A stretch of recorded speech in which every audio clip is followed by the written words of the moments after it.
Hello everyone, আসসালামু আলাইকুম। তোমরা সবাই কেমন আছো বন্ধুরা? আশা করছি ভালো আছো, আর আমিও খুব ভালো আছি। আজকে একটা খুব স্পেশাল দিন। আজকে আমার জায়ের মেয়ের বার্থডে, তাই আমি, বনু, আমার মেয়ে সবাই মিলে রেডি হচ্ছিলাম সন্ধ্যাবেলা। আমরা আমার যারা ভিডিও দেখো প্রথম থেকে তারা জানবে যে আমি শাড়ি পরতে একদমই ভালোবাসি না, কিন্তু কি করব, দিদি ফোন করে বলল যে আসবি তো শাড়ি পরেই আসবি, না হলে কিন্তু তোকে আসতেই হবে না। তাই ওনার কথা মতোই কাজ করলাম, আমিও শাড়ি পরে ওখানে পৌঁছে গেলাম। আমরা যাওয়ার আগে আমার বার্থডে গার্লের বন্ধুরা সবাই এসে পড়েছে। ওরা তো এসে নিয়ে অলরেডি ডান্স করা শুরু করে দিয়েছে। আমরাই মনে হয় সবার লাস্টে গিয়েছিলাম। বার্থডে গার্লের ভিডিও শ্যুট, ফটোশ্যুট চলছে। আর কিভাবে এন্ট্রিটা নিল দেখেছো আমাদের বার্থডে গার্ল? পুরো বন্ধু বান্ধবীদের তো একদম তাক লাগিয়ে দিল। আর আমার মেয়ে দোল্লায় বসেছিল চুপচাপ, আমি একটু গিয়ে ওকে আদর করে দিলাম।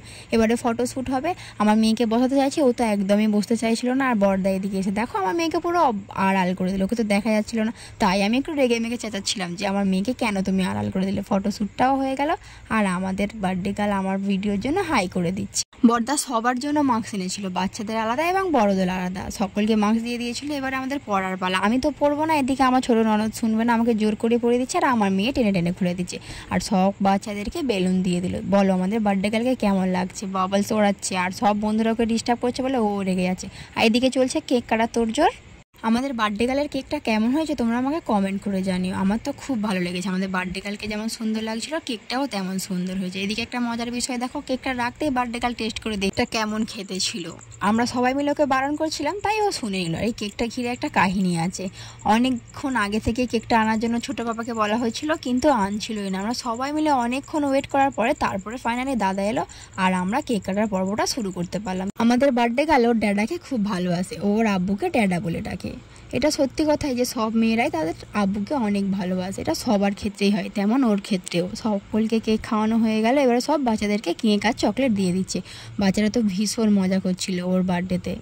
এদিকে আমার মেয়ের কাণ্ড দেখো, সবাই কেক খাচ্ছে দেখে ও বায়না ধরলো ও কেক খাবে, তাই ওর ড্যাডা ওকে কেক দিয়ে দিল, ওকেও কেক খাইয়ে দিলাম, আর আমিও কেক খেয়ে নিলাম। এদিকে আমার বার্থডে গার্ল আর তার বন্ধু বান্ধবীরা সবাই মিলে বক্স চালিয়ে খুব ডান্স করেছিল। আরে বার্থডের সময় একটু মজা না করলে হয়? ওরা ডান্স করছিল ওদের সঙ্গে, আমরাও একটু ডান্স করছিলাম। আমরা সবাই মিলে খুব মজা করছিলাম, কিন্তু মজা করতে করতে আমরা দেখতেই ভুলে গিয়েছিলাম যে কটা বাজে। তারপর দেখলাম রাতটা অনেক হয়ে গিয়েছে, আর রাত অনেক হয়ে গেলে বাচ্চাদের তো ঘুম পাবে, তাই ওদেরকে বসিয়ে দিলাম খাওয়া দাওয়া করার জন্য। আজকে আমাদের খাবারের মেনু ছিল ফ্রাইড রাইস, চিকেন কষা, আলুর দম, পাঁপড়, চাটনি, মিষ্টি, আইসক্রিম, আরও অনেক কিছু। সব বাচ্চাদেরকে ভালোভাবে খাইয়ে দাইয়ে দিয়ে ওদেরকে বাড়ি পাঠিয়ে দিলাম।